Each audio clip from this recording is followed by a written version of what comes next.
Hey everyone, welcome back to the British Accent Podcast. I'm Nick. And I'm Emily. Thanks for joining us today. This episode's going to be a little deeper than usual. We're not just talking about English, today, we're talking about you. The you behind the language. The you that might be smiling on the outside while hurting inside. Yeah. Because let's be honest, sometimes, you're learning English while your heart feels like it's falling apart. You're practicing conversation when all you want to do is stay quiet. You're trying to sound confident, while your self-esteem is barely hanging on. That feeling. That quiet pain. It's more common than you think.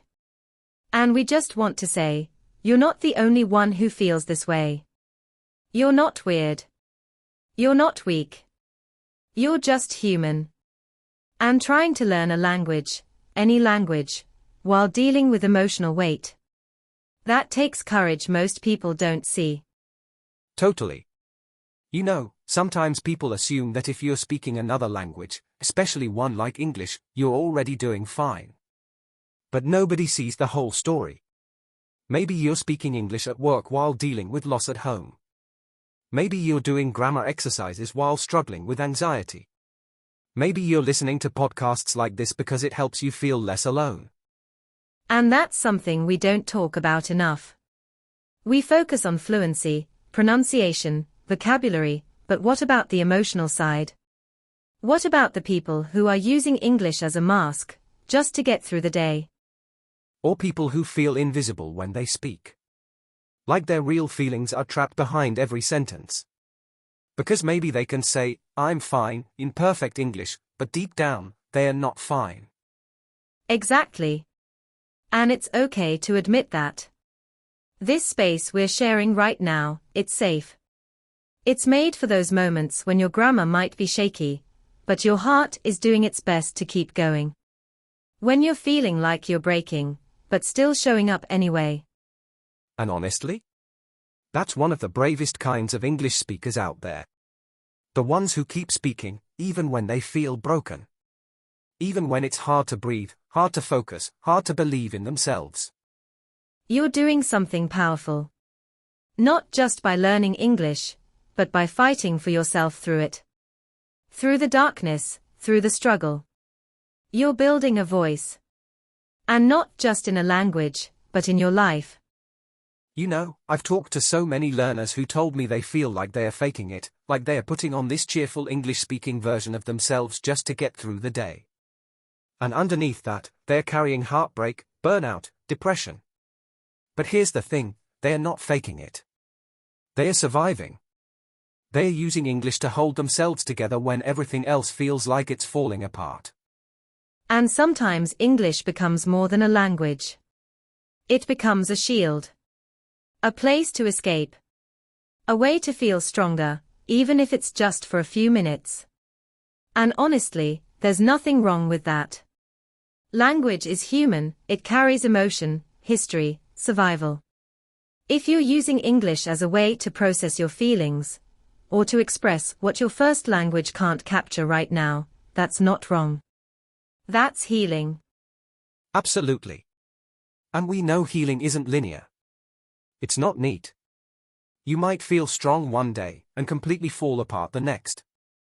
You might feel like your English is improving while your inner world still feels like a mess. But those two realities can exist together. You can be broken and brave. Struggling and growing. Learning English and rebuilding your sense of self at the same time. And if no one has told you this lately, you're allowed to take up space, even when you don't have all the answers. Even when you don't have perfect grammar. Even when your accent shakes. You don't have to be flawless to deserve support, connection, and respect.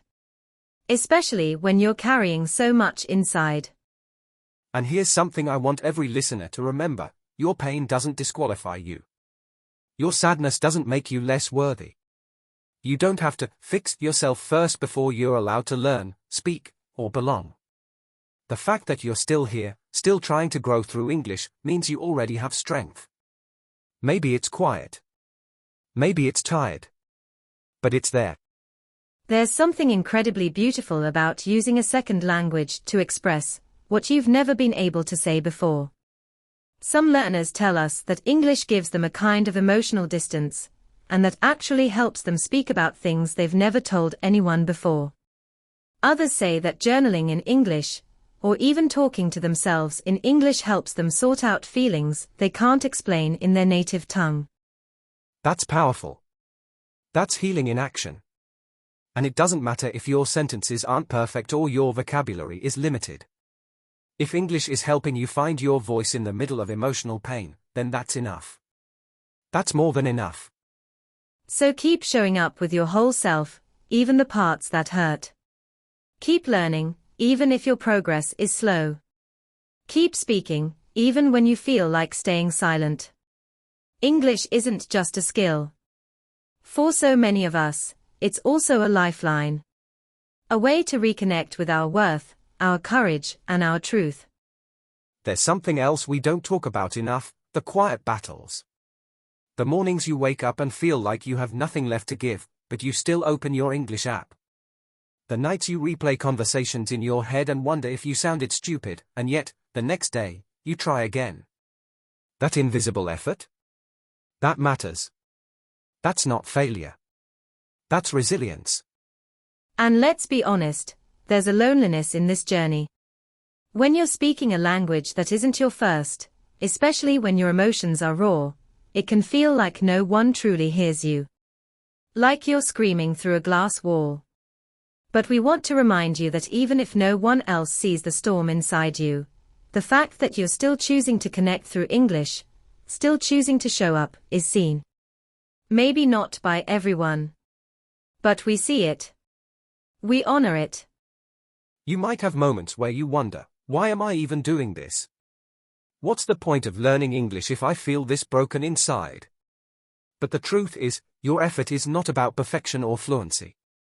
It's about choosing to move forward, even when your heart is heavy. It's about finding pieces of yourself again, through new words and new ways to speak. That's not just language learning. That's healing work. We've seen learners cry over simple words, not because the word was hard, but because it touched something deep. Because it represented a memory, or a wound, or a wish. That's what English can do. It can become a mirror. A way to hear yourself, maybe for the first time in years. And when that happens, even the smallest sentence can carry so much weight. I'm tired. I want peace. I'm trying. These aren't grammar exercises. They're lifelines. And it's okay if sometimes your voice shakes. If you pause or forget or mess up. You are still allowed to speak. You are still allowed to be proud of every attempt, every sentence, every word that you managed to say while carrying everything else you're feeling. You don't need to wait until you're healed to deserve to learn or to be heard. So if all you did today was listen to this, and remind yourself that you're not alone, that's a win. If all you did was say one word in English, with a trembling heart, that's a victory. If all you did was feel something stir inside you as we spoke, that's enough. That's more than enough. Because this journey, this language, this pain, this progress, it's all part of the same story. And you are still writing it, sentence by sentence, feeling by feeling, even if it hurts. Even if it's slow. Even if it doesn't always make sense. You're not behind. You're human. And you're not alone. And sometimes, the most powerful words you'll ever say in English won't be perfect. They won't have the right grammar, or the ideal pronunciation. But they'll be real. They'll be yours. Maybe it's when you finally tell someone how you truly feel. Maybe it's when you admit, I'm struggling. Or when you say, I need help. Those words, though simple, take courage. And saying them in another language. That's brave on a whole other level. There's this myth that we're only allowed to speak up when we're fluent, when we're polished, when we're impressive. But that's not true. You don't have to earn the right to speak. You already have that right, no matter your level, no matter your accent, no matter how broken or exhausted or anxious you feel. English doesn't belong only to native speakers. It belongs to you, too. And when we say speak anyway, we don't just mean in classrooms or job interviews. We mean speak when your voice is small. Speak when your heart is heavy. Speak even if the words come out in pieces. Because it's in those quiet, trembling moments that the deepest kind of growth happens, not just in your English, but in your self-worth.